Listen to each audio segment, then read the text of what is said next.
금요일의 서머타임. 나여경.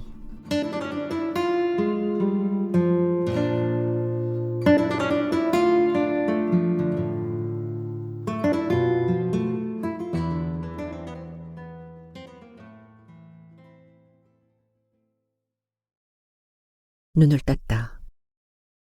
파란색을 약간 섞어 바른 핸디코트 벽 위에 걸린 시계로 눈이 간다.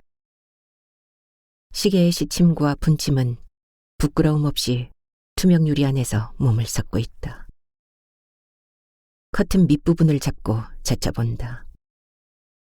벌어진 틈만큼 직사각형의 네모난 햇빛이 12평 오피스텔 안으로 흘러들어온다. 깊은 숨을 쉰다. 초등학생처럼 색색의 옷을 입은 행어에 걸린 옷걸이들이 보인다. 어젯밤 벗어놓은 흰색 원피스가 허리를 꺾은 모습 그대로 그 위에 가로질러 누워있다. 원피스를 내려 기다란 타원형의 전신 거울로 다가가 몸에 걸쳐본다. 거울 속의 여자가 웃고 있다. V자로 파인 목과 민소매, 샤넬 라인의 원피스는 빛을 받아 한층 하얗다. 어제는 금요일이었다. 나는 금요일마다 나이트클럽에 간다. 하얀 원피스를 입고서. 창가에 놓인 허브는 오늘도 싱싱하다. 허브. 읊조려 본다. 윗입술과 아랫입술이 닿을 듯 말 듯 바람이 인다.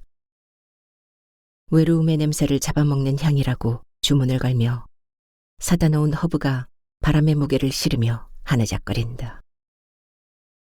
몸을 일으켜 싱싱한 허브 잎사귀 위를 똑똑 소리나게 딴다. 파인애플 민트 향의 허브가 물속에서 둥글게 원을 그리며 녹색 향을 뱉기 시작한다. 투명한 유리잔에 담긴 초록빛 허브차를 한 모금 마신다. 따뜻한 기운이 온몸으로 퍼진다. 남은 허브 잎사귀를 욕조에 떨어뜨리고 더운 물을 받는다. 수증기가 올라오는 욕조에 소금가루를 솔솔 뿌려놨는다. 거실 바닥에 신문을 길게 펼친다. 하루를 시작하면서 하는 일 중에 하나가 신문 보기다. 손님과 자연스러운 대화를 위해서 스포츠난까지 꼼꼼히 읽는다. 신문 귀퉁이 박스 안에 구스타프 말러의 이야기가 실려있다. 어릴 때에 반복되는 정신적 외상은 뇌의 발달에 영향을 주어 성격에 영향을 미치는 것은 물론이고 어떤 증상을 만들기도 한다. 이런 외상을 극복하기 위한 무의식적인 수단 중에 하나가 반복 강박이다. 두려움의 대상과 관련되는 행위를 반복적으로 체험함으로써 이를 극복하려는 집착 행동이 반복 강박이다. 구스타프 말러는 작곡가다. 14형제의 둘째로 태어나 9명의 형제가 반복적으로 죽는 충격적인 어린 시절의 경험을 가지고 있다. 어린 시절에 간직된 마음의 상처는 끊임없이 무언가를 반복하며 극복하려는 집착 행동으로 나타나는데 어떤 행위, 그것은 작곡이었다. 나는 구스타프 말러의 기사가 실린 신문을 들고 가위를 찾는다. 가위는 어디에 있는지 보이지 않는다. 커터칼로 신문의 박스 기사를 오린 뒤 수첩 속에 끼워 넣는다. 신문을 펼쳐놓은 채 욕실로 들어간다. 욕조에 몸을 누인다. 감은 눈꺼풀 위로 찬 물방울이 떨어져 순간 움찔한다. 바닷속 깊은 곳에 둥실 떠있는 느낌이다. 따뜻한 물속에서 할 일 없이 흘러다닌다. 저 어디쯤 사랑하는 이를 죽이지 못하고 물방울이 된 인어가 살고 아버지를 위해 바다에 몸 던진 효녀 심청이 사는 용궁이 있지 않을까. 발목에 물컹 무언가가 닿는다. 온몸에 은빛 가루를 덮어쓴 갈치다. 내 키보다 더 큰 갈치가 몸을 일자로 세우고 물결을 가르며 내게 다가온다. 소리를 지르고 싶지만 입술을 달싹일 수 없다. 갈치의 몸이 감긴 나는 깊숙이 가라앉는다. 숨을 쉴 수 없어 손사래를 치다 머리가 어딘가에 쿵 부딪힌다. 물의 온기에 깜빡 잠이 들었던가. 머리를 흔들자 물방울이 사방으로 튄다. 물살을 헤치며 욕조에서 일어선다. 은색 가루 대신 배와 허벅지에 허브 잎사귀가 붙어 있다. 샤워기에서 쏟아지는 차가운 물로 몸을 헹구고 물기를 닦는다. 샤워 코롱을 온몸에 뿌린다. 창문을 활짝 연다. 태양은 여전히 장렬하고 있다. 담요를 뒤집어 쓴다. 하나, 둘, 셋. 60을 세고 담요를 벗는다. 하나, 둘, 셋. 60을 세고 다시 담요를 뒤집어 쓴다. 처음에는 여기저기 퍼렇게 멍이 들던 풍욕이 이제는 익숙해졌는지 몸이 바람을 잘 받아들인다. 혈관을 타고 흐르는 오래 묵은 비린내를 큰 숨을 쉬며 내보낸다. 암 환자나 깊은 병을 앓는 이들이 몸속 독소를 제거하기 위해 하는 민간요법인 풍욕. 엄마는 지금도 풍욕을 하고 있을까? 아버지가 잠든 밤 마루에 서서 담요를 뒤집어 쓰고 풍욕할 때의 엄마는 평화로워 보였다. 엄마가 어떻게 아버지와 결혼했는지 모르겠다. 아버지에게는 어울리지 않는 여자다. 그리고 생선을 팔고 있기에는 너무 예뻤다. 철이 들면서 엄마에게 나는 늘 말했다. 엄마처럼 살지 않을 거야. 손톱 청소 도구와 매니큐어가 든 바구니를 들고 와 신문에 놓는다. 손톱의 반달 모양 위로 약간씩 비집고 나온 살점을 깨끗하게 민다.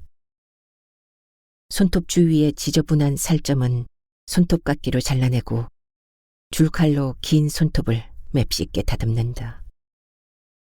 오른쪽 세 번째 손톱에 빨간색 매니큐어를 정성껏 칠한다. 손톱 양옆을 약간 남기고 그래야 손가락이 더 길어 보인다. 첫 번째 손톱과 두 번째 손톱, 네 번째, 다섯 번째 한 번 더 칠하기 위해 마를 동안 손가락 사이를 펼쳐 태양을 가린다. 빨간 매니큐어를 처음 발라본 날 아버지는 사납게 내 손을 잡아 끌었다. 의자 위에 앉아있던 몸이 갑자기 밑으로 쏠리면서 오른손에 쥐고 있던 볼펜이 방바닥에 내동댕이 쳐지고 두 무릎이 쿵 떨어졌다. 지독한 통증이 느껴졌다. 아버지는 내 손목을 잡은 채 손톱깎이를 찾기 위해 서랍을 급하게 열었다. 서랍이 땅에 떨어져 쏟아졌다. 노란 고무줄, 동전, 성냥개비, 흰색 가루약, 서랍이 토해놓은 그 속에 첫 번째 손톱과 두 번째 손톱이 잘려나가며 섞였다. 달력이 툭 떨어지며 가려졌던 기다란 거울이 전신을 드러냈다. 거울 위에 써진 글자가 보였다. 축 발전. 피식 웃음이 나왔다. 이 와중에 발전이라니. 아버지가 내 뺨을 쳤다. 얼굴에 흐트러진 머리카락을 주스르려는 내 손을 아버지가 낚아챘다. 세 번째 손톱이 잘리면서 살점이 짚혔다. 에이씨. 아버지 손을 뿌리쳤다. 손톱 사이로 피가 스몄다. 미친년. 어떤 놈을 후빌라고 썩으려나. 나는 아버지가 쥐고 있는 손톱깎이를 사납게 뺏었다. 손톱을 아무렇게나 뚝뚝 잘랐다. 잘려나간 손톱들이 고양이가 헤집어 놓은 쓰레기장 같은 방 안 사방으로 튀었다. 아버지는 말더듬이이다. 아버지의 말더듬증은 어렸을 때 측간에서 비롯됐다고 한다. 화장실을 아버지의 고향에서는 그렇게 부른다. 국사발 같은 둥그런 달이 홀로 떠있는 밤, 마당을 가로질러 측간을 가는 길에는 감나무가 머리를 푼 채 팔을 벌리고 서 있고, 뒤째 대나무 숲에서는 우우하는 귀신의 곡성이 들리는 듯했다. 집과 진흙을 버무려 바른 벽면, 집단을 엮어 덮은 지붕의 측간은 한 사람이 쭈그리고 앉으면 딱 맞는 크기다. 두 다리를 올려놓을 판자가 양쪽에 적당한 사이를 두고 놓여 있고, 그 사이로 거무스름한 걸음이 있다.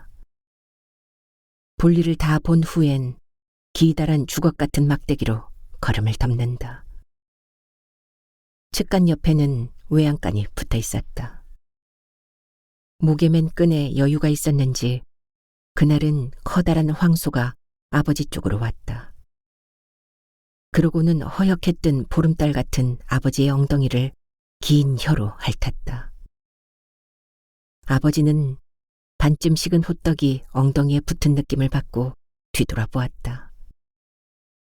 거멍거멍한 눈을 가진 커다란 황소와 눈이 마주친 아버지는 놀라 뛰쳐나오고 말을 더듬게 됐다. 그 뒤부터 아버지는 속된 말로 되는 일이 없는 사람이었다.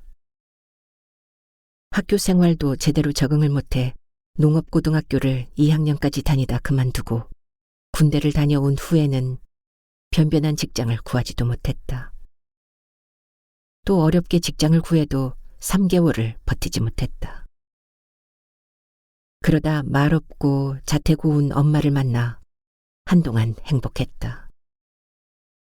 엄마가 생선 행상을 시작하기 전까지 외출할 때면 아버지는 나를 늘 업고 다녔다. 우리 세 식구가 행복했던 한때였다. 생활비를 벌기 위해 엄마가 밖으로 나가게 되자 아버지는 성격이 급해졌고 말을 더듬을 때는 얼굴이 먼저 벌개지곤 했다. 나 암산 오늘 갔었지. 아버지의 입에서 알아들을 수 없는 말들이 망치처럼 튀어나왔다. 엄마는 말이 없었다. 군복 색깔의 돈주머니를 집어든 아버지가 엄마를 향해 던졌다. 엄마의 이마에서 피가 흘렀다. 생선 행상을 해서 번 돈이 들어있는 주머니는 동전 때문에 항상 무거웠다. 그날 엄마에게 돈주머니를 던진 구실은 남산에 가서 남자들한테 삶은 달걀을 팔지 않았느냐고 본 사람이 있으니 사실대로 말하라는 것이었다. 아버지는 매일 새벽 수산시장에 나가는 엄마의 생선 대야를 버스 정류장까지 들여다 주었다. 그런 뒤 태양이 쨍쨍한 낮 동안 굴속 같은 방에 앉아 막걸리를 마셨다. 아버지가 막걸리를 마시고 잠이 들 동안 나는 엄마가 아침에 내 손에 쥐어준 돈으로 넓은 마당 공터에서 뽑기를 했다. 연탄불을 피운 화덕 위에 설탕 넣은 국자를 올려놓고 나무젓가락으로 젓다가 소다를 넣으면 노르스름한 설탕액이 만들어졌다.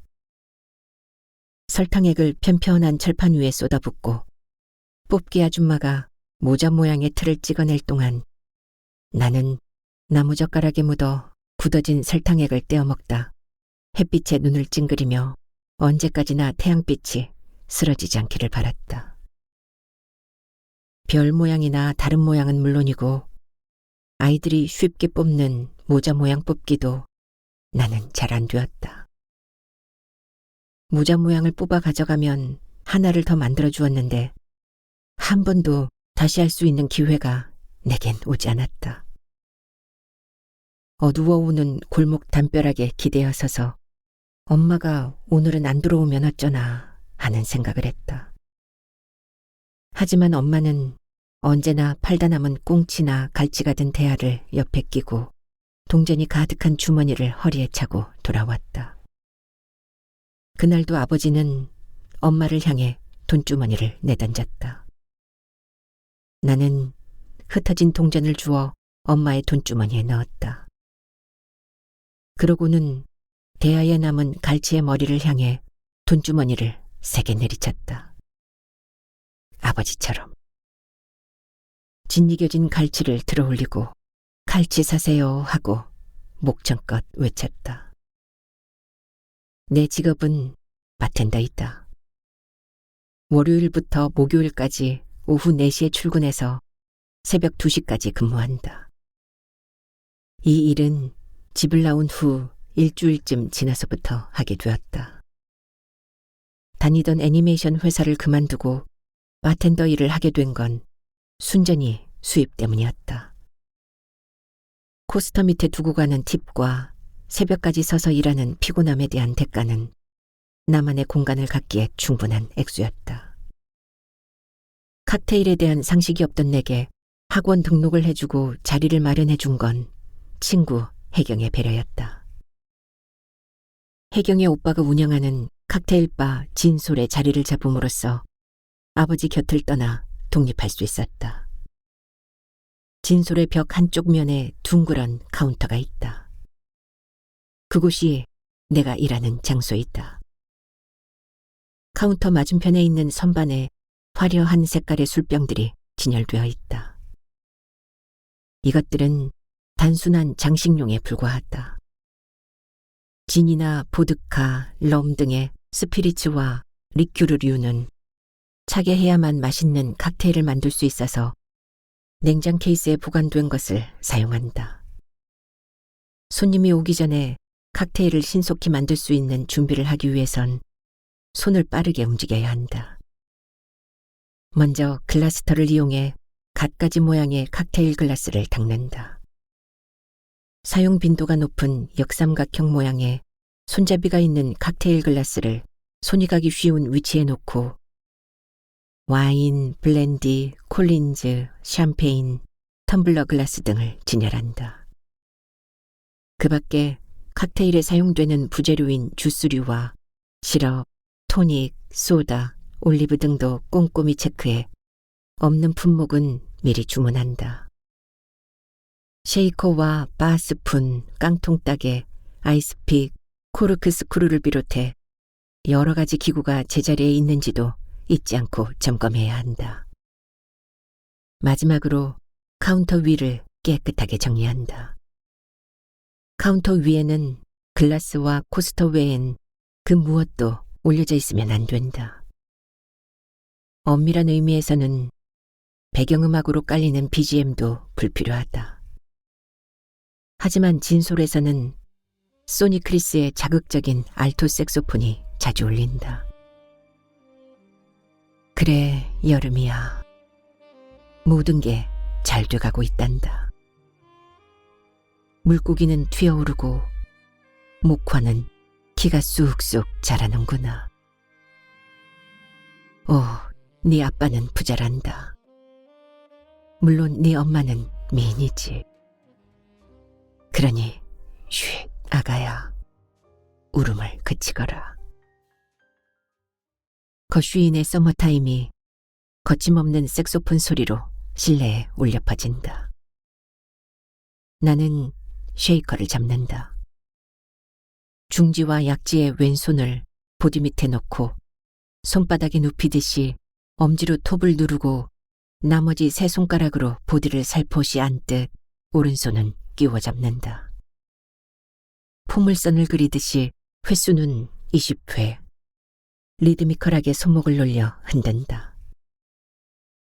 손바닥이 쉐이커에 밀착되지 않게 조심하면서 최대한 세련되게. 이쯤 되면 카운터의 손님 눈길은 레몬으로 장식해서 칵테일을 앞에 놓을 때까지 내게서 떠나지 않는다. 영업을 마치고 진솔을 나오던 어느 날 내 옆을 스쳐 가만히 클렉슨을 누르며 소형차의 창문이 내려졌다. 가끔 와서 마티니를 마시고 가던 눈이 깊은 남자였다. 회사 동료들이 나누는 대화로 그를 알고 있었다. 성실한 사람이고 일을 능숙하게 처리하는 사람이라고. 늦었는데 타요. 남자가 말했다. 가벼운 눈인사를 대신하며 차를 앞서가려다 발목을 삐끗했다. 차에서 내린 남자가 내게 다가와 말했다. 우연 아닙니다. 여기서 줄곧 기다리고 있었습니다. 불 켜진 창이 점점이 박힌 건물이 우리를 굽어보고 있었다. 남녀가 만나 영화 보고 식사하고 가끔 섹스도 하는 사이를 연인이라고 한다면 그와 나는 연인이었다. 아니, 연인이 되었다. 6개월이란 짧은 기간 동안. 나 좀 업어줘. 피식 그가 웃었다. 그의 등에 엎여 겨드랑이 사이로 손을 집어넣었다. 그의 언덕진 가슴이 만져졌다. 어린 시절 아버지의 등처럼 따스하다고 느끼는 순간 길 쪽으로 난 창문에 불이 꺼졌다. 불 켜진 창문이 많지 않은 시각 내 몸이 자꾸 흘러내렸다. 그가 멈추며 내 몸을 위로 한번 발짝 띄웠다. 내 발에서 구두가 떨어졌다. 그는 떨어진 구두를 주워서 탁탁 먼지를 털었다. 그가 주운 신발이 내 엉덩이에 매달려 우리를 따라왔다. 그는 그림자의 길 안내를 받듯이 땅을 쳐다보며 걸었다. 크지 않은 그의 방 창문. 방 안에 창문 크기만큼의 달빛이 뿌려져 있었다. 전등 스위치로 가는 그의 손을 잡아 내 가슴에 얹었다. 그의 손에 잡힌 가슴이 발딱거렸다. 블라우스가 뱀 허물 벗겨지듯 내 몸에서 떨어져 나갔다. 긴 머리를 만지던 그의 손이 내 한쪽 뺨을 받치고 어깨를 잡은 손에 힘을 가했다. 눈 감아. 물기 없는 그의 음색에 두 눈을 감았다. 말랑한 입술을 깨물며 비집고 들어오는 혀에 커피 향이 묻어 있었다. 커피 향을 깊이 들이마셨다.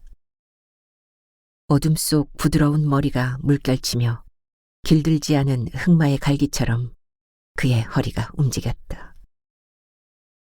창문 앞까지 진군해온 여명이 희부만 달빛을 소리 없이 불러내고 있었다. 돌아누운 내 등 뒤로 그가 다가와 안았다. 머리를 젖히고 목덜미에 입을 맞추던 그가 말했다. 어떻게 해야 널 전부 가질 수 있을까? 그는 나를 만나는 동안 항상 무언가에 목말라 했었다. 그가 결혼 얘기만 안 했다면 지금까지 우리는 연인으로 남아있을까? 퇴근 후 돌아온 어느 날 아버지가 다락에 대못을 받고 있었다. 내 짝의 문이 움직이지 못하도록. 다락 안에는 엄마가 있었다. 안에서 아무 소리도 들리지 않았다. 못을 박는 아버지가 내뿜는 숨결에 밀려나온 막걸리 냄새가 방 안을 가득 메우고 있었다. 꽝꽝 못질을 마친 아버지가 막걸리를 한 병 더 마시고 잠이 들었다. 잠든 아버지 머리맡에 장도리가 보였다. 나는 그것을 집어들었다. 입술을 부풀려 푸 하고 숨을 내쉬는 아버지 얼굴을 한참 들여다보았다.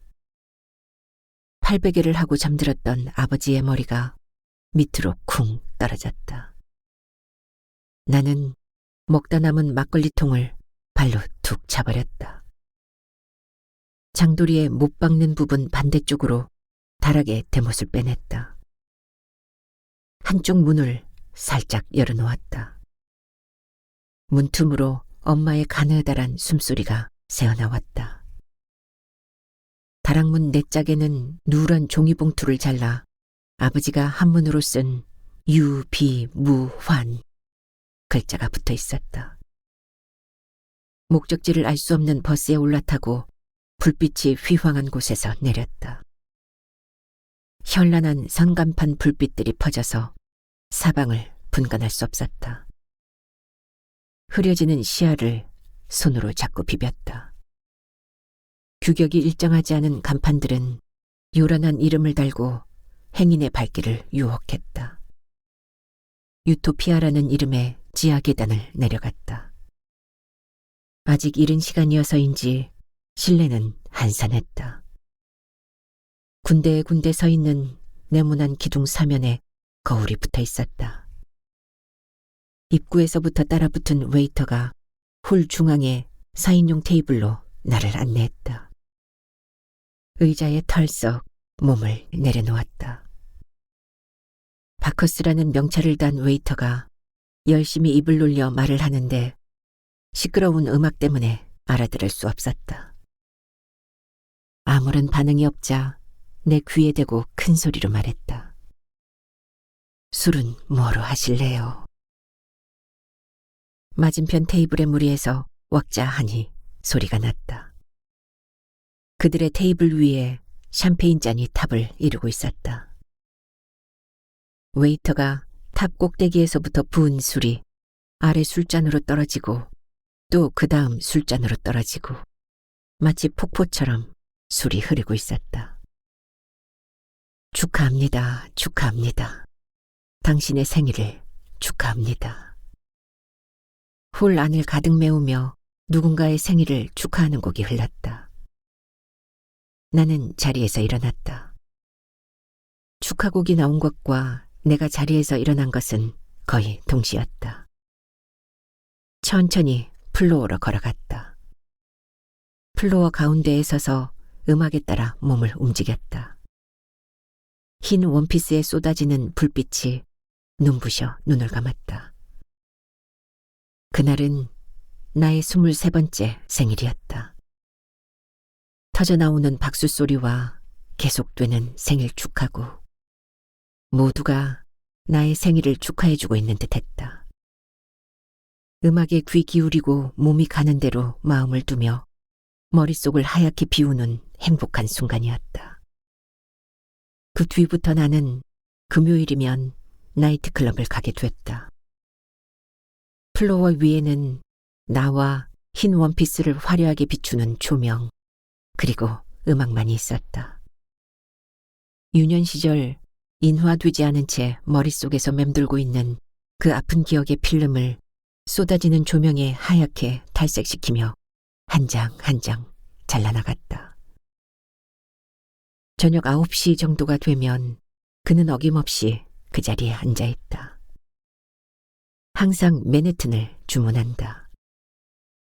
위스키가 베이스인 맨해튼은 칵테일의 여왕이라는 별칭을 달고 있다.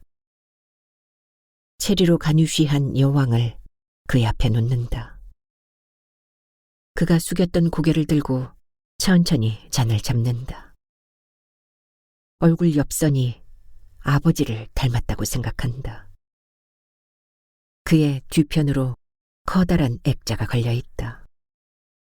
흑발의 여자가 큐대를 잡고 커다란 그랜드 피아노 위에 걸터앉아 당구를 치고 있는 사진이다. 피아노 끝부분에 맨해튼 칵테일 한 잔이 놓여있다. 여자는 가운데 놓인 공을 쏘아보고 있다. 그가 앉는 자리는 항상 공이 놓여있는 부분에 머리가 오는 위치다. 그의 머리에 가려진 공은 보이지 않는다. 공을 쏘아보는 여자의 눈매가 더욱 매서워지는 듯하다. 언젠가 손님 한 사람이 액자 속의 여자를 가리키며 채경씨 닮았어요 라고 한 말을 기억해낸다. 여자가 큐대를 뻗으면 그의 머리는... 내 상상은 항상 거기에서 멈춘다. 바스푼을 조용히 휘저으며 나는 그의 시선을 애써 피한다. 맨해튼을 앞에 내놓는다.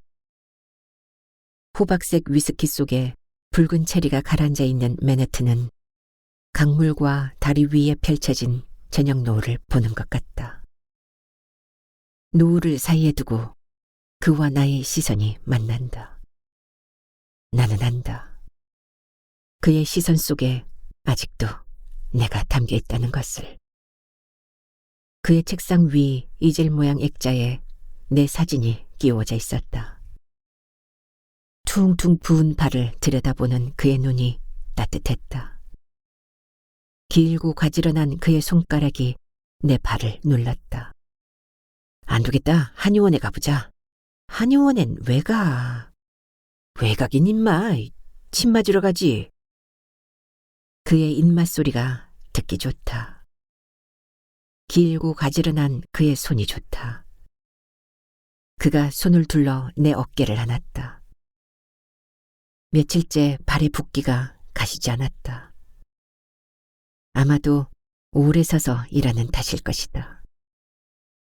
일요일이라 문을 연 한의원이 없었다. 그냥 가자. 내 말에도 그는 아랑곳하지 않고 나를 업고 한나절을 허비했다. 양복이 잘 어울리는 어깨, 그의 등에 얼굴을 기댔다.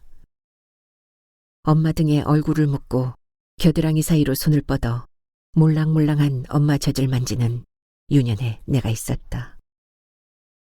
머리 위로 뭔가 뚝뚝 떨어졌다. 올려다보니 엄마가 생선대야를 머리에 이고 있었다. 생선대야 귀퉁이에 금이가 있었다. 비릿한 생선 국물이 계속 내 얼굴과 머리에 떨어졌다. 재경아, 자니? 그의 말소리에 얼굴을 들었다. 빗방울이 떨어지고 있었다. 하늘을 올려다보았다. 검은 먹장구름에 뒤덮인 하늘이 보자기처럼 우리에게 떨어질 것 같았다. 우리 결혼하자. 그가 말했다. 부은 발 위에 수건을 덮던 나는 뜨거운 불덩이에 닿은 듯 수건을 내려 물이 담긴 대야에 집어넣었다. 나는 일어나 그의 액자에 끼워진 내 사진을 빼냈다. 난 결혼 같은 거 안 해. 그가 담배를 찾아 입에 물었다. 담배 연기 속에 섞인 그의 한숨이 길게 뱉어졌다. 내 마음에서 그의 이름을 지워낸 건 그때였다. 집을 나오고 한 달이 지나 엄마에게 전화를 했다. 엄마는 전화기를 붙들고 아무 말 없이 울기만 했다. 그 후 몇 번 집에 들렀지만 대문 손잡이만 만지작거리다 돌아서 오곤 했다. 아버지와 엄마의 생활은 그대로지만 변한 게 있다면 엄마가 시장에 생선 가게를 낸 것이다. 멀리서 엄마를 보았다. 엄마는 네모난 칼을 높이 쳐들어 생선을 향해 내리치고 있었다. 잘려나간 생선머리가 도마 밑에 놓인 양동이로 굴러떨어졌다. 무거운 칼을 들고 능숙하게 생선을 손질하는 엄마가 생경스러웠다. 엄마를 보고 온 후 며칠이 지나 오피스텔로 아버지가 찾아왔다. 나는 잠을 자고 있었다. 연거푸 누르는 벨소리에 잠이 깼다. 아직 잠이 가시지 않은 목소리로 누구냐고 물어도 대답이 없었다. 방범창으로 보이는 사람은 얼굴이 벌개진 아버지였다. 잠시 망설이는 사이 벨은 계속 울렸다. 나는 급히 속옷 위에 목욕 가운을 걸치고 문을 열었다. 문이 조금 열리며 틈이 생겼다. 틈으로 손을 넣은 아버지는 문을 벌컥 열어젖혔다. 그 바람에 문에 의지하고 있던 내 몸이 밖으로 딸려 나왔다. 아버지가 내 머리채를 휘어잡았다. 이년아, 싸가지 없는 년아, 어떤 놈을 후렸냐. 어떤 놈을 후리다니. 아버지는 항상 이런 식이었다. 아버지의 손을 떼어내려 했지만 머리채는 쉽게 풀려나오지 않았다. 엉성하게 묶인 목욕 가운 매듭이 풀리며 속옷이 보였다. 슬리퍼 한 짝이 발에서 벗겨져 저만치 달아났다. 소란스러운 기척에 문을 연 사람들의 속살거림과 바닥을 끄는 신발 소리가 들렸다. 머리가 아팠다. 아버지를 힘껏 밀쳤다. 손톱에 긁힌 아버지 손등에서 피가 보였다. 가세요. 다시는 그 집에 돌아가지 않아요. 벌개진 아버지 눈 밑 근육이 바르르 떨리는 걸 보며 오피스텔 문을 꽝 닫아버렸다. 월요일, 창밖으로 보이는 키 큰 나무가 훔친 태양빛이 푸른 잎들 사이에서 짧은 섬광으로 존재를 알리고 있다. 나무 주위를 서성이며 여름이 파수를 서고 있다. 진솔로 들어서는 초입에 한 곳을 바라보며 머리가 맞대져 있는 승용차 2대가 보인다. 서로 먼저 진입하려다 충돌이 있었던 모양이다. 흰색 차에서 내린 선글라스를 낀 사람이 자기 차와 상대방 차를 바삐오가며 손으로 뭔가를 설명한다. 회색 차의 남자가 신경질적으로 입에 물었던 담배를 길가에 내던진다. 실랑이는 계속된다. 급기야 흰색 차의 선글라스가 회색 차의 남자를 차 앞부분에 밀어붙여 눕힌다. 그들의 탈진된 월요일을 보며 고개를 돌린다. 가족과 함께 단란한 일요일을 보내고 일터로 나가는 사람들. 아버지는 월요일에 다른 날보다 술을 많이 마셨다. 그리고 엄마에게 배약을 부렸다. 초등학교를 갓 입학한 그때 이상하게 월요일에 준비물이 많았다. 준비물이 들어있지 않은 가방을 보며 나는 수업이 시작되기 전 교문을 빠져나와 집 앞 골목까지 어슬렁거렸다. 설핏 닫힌 방문으로 보이는 방 안엔 아버지가 막걸리와 신김치를 앞에 놓고 술을 마시고 있었다. 색종이가 없어 학교에 가지 못한 나는 입가에 막걸리 자국을 남기고 잠든 아버지를 보았다. 월요일이 싫고 아버지가 미웠다. 일터가 없던 아버지는 자신의 무기력함을, 뜻대로 되지 않는 삶을 술 먹고 엄마에게 폐악을 부리는 것으로 달래고 싶었던 것일까. 그래서 엄마는 그런 아버지를 이해하고 모든 걸 감수한 걸까. 7시가 되자 진솔 간판에 불이 켜진다. 여름에는 불 켜는 시간이 늦춰진다. 간판불이 켜진 후부터 진솔은 생기를 되찾는다. 실내에 진흙탕 속에서 피어난 연꽃 같다는 재즈가 흐른다. 테이블에서 맨해튼 드라이 주문이 들어왔다. 믹싱 글라스에 위스키, 드라이 베르무트, 아로마틱 비터즈를 넣고 얼음을 넣는다. 바 스푼을 무명지에 끼우고 얼음이 녹아서 술맛이 싱거워지지 않도록 휘젓는다. 얼음이 깨지지 않게 조용히, 그리고 스피디하게. 스트레이너를 끼운 술잔에 따르고 올리브 한 개를 띄운 샛노란 오렌지색의 맨해튼 드라이를 테이블로 내보낸다. 맨해튼 드라이는 약용 와인인 베르무트를 쓴맛이 나는 것과 단맛이 나는 것 둘 중 쓴맛이 나는 것으로 칵테일하게 된다. 술맛도 자연 독해진다. 맨해튼은 인디언 말로는 술주정뱅이란 뜻이다. 언제부터인지 맨해튼 칵테일을 만들 때 위스키의 양을 조금씩 덜하고 단맛이 나는 스위트 베르무트를 더 첨가한 맨해튼을 만들게 되었다. 그러면 맨해튼은 전혀 새로운 맛으로 탄생한다. 나는 그것을 스위트 맨해튼이라 부른다. 아버지에게 내가 만든 스위트 맨해튼을 한 잔 권하고 싶다. 막걸리만 마시던 아버지는 스위트 맨해튼을 마시고 뭐라 말할지. 물론 아버지는 맨해튼이 인디언 말로 술주정뱅이란 걸 안다면 마시지 않겠지만. 비교적 손님이 없는 시간, 그가 의자에 앉으며 말한다. 축하할 일이 있는데 술 한 잔 만들어 주시죠. 존댓말이 어색해 나는 그를 바라본다. 넥타이가 오른쪽으로 약간 삐뚤어져 있다. 축하할 일이 있다는 그의 눈이 음울하다. 플루트형의 샴페인 글라스에 블렌디를 약간 더 첨가한다.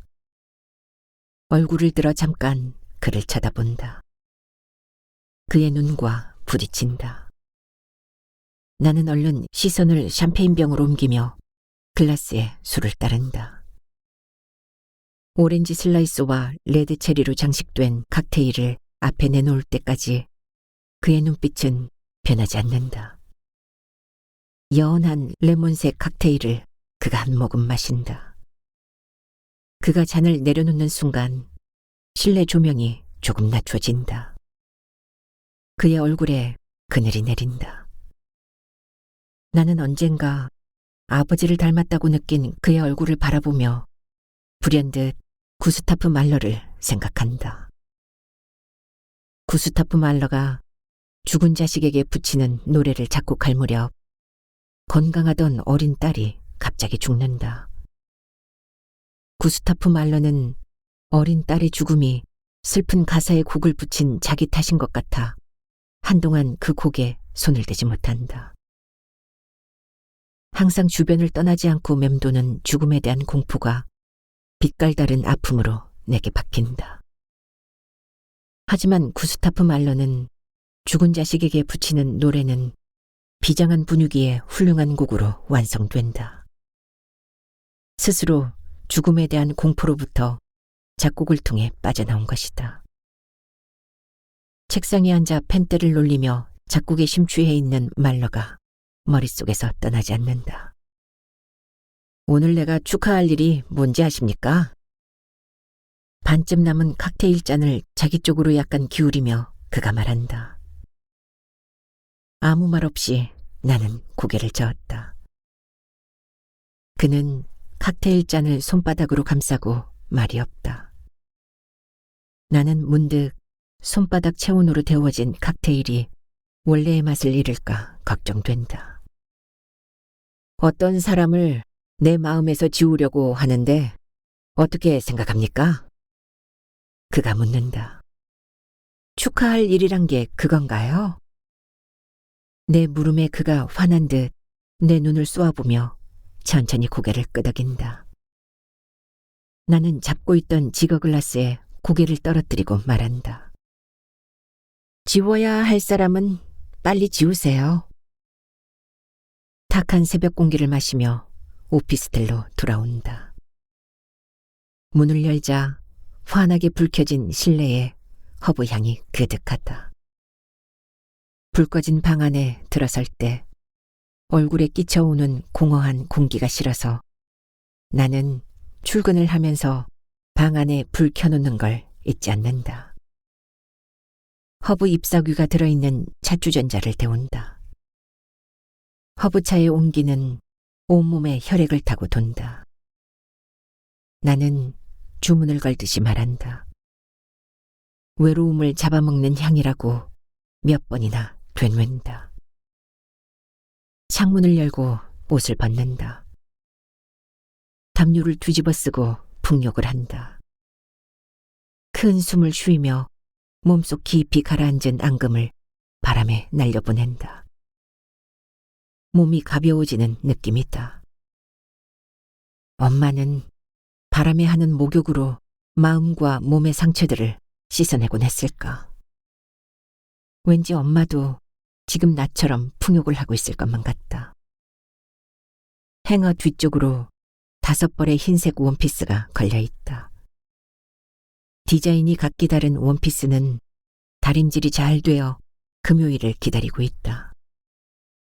그중 하나를 내려 타원형의 전신 거울 앞에 서서 입는다. 어깨를 살짝 덮은 소매와 맞춰 깊게 파인 목선이 조화롭다. 어제 자른 단발머리가 어깨에서 잘랑거린다. 입었던 원피스를 벗고 다른 원피스를 입는다. 차례로 원피스를 입어보고 벗는 과정을 되풀이한다. 벗어놓은 5벌의 원피스를 양팔로 앉는다. 누군가의 따뜻한 품에 안긴 듯 아늑하다. 구스타프 말러가 작곡을 끊임없이 반복하며 어린 시절의 상처에서 벗어나려 했듯 나 역시 금요일마다 이 원피스를 입고 나이트클럽을 찾아 내 어린 시절의 기억에서 빠져나오려 한 게 아닐까. 원피스를 안고 밖으로 나온다. 구두 소리가 또각또각 새벽거리에 울려 퍼진다. 가로등 불빛을 받고 서 있는 커다란 나무의 그림자를 밟자 푸른 잎사귀들이 바람에 부딪혀 소리를 낸다. 오피스텔 앞에 노란색 재활용 수거함이 서 있다. 재활용 수거함을 향하여 천천히 걸어간다. 원피스를 차례로 한 벌씩 집어넣는다. 5벌의 원피스를 삼킨 수거함에 손 얹고 하늘을 올려다본다. 눈을 감는다. 어디선가 소니 크리스의 색소폰 연주가 들리는 듯하다. 그래, 여름이야. 모든 게 잘 돼가고 있단다. 물고기는 튀어오르고 목화는 키가 쑥쑥 자라는구나. 네 아빠는 부자란다. 물론 네 엄마는 미인이지. 나는 몸을 돌린다. 어둠 속에 서 있는 오피스텔이 보인다. 경쾌하게 울리는 구두 소리를 들으며 나는 서머타임의 가사를 읊조린다. 그러니 쉿, 아가야. 울음을 그치거라. 나의 창에 불이 환하게 밝혀져 있다.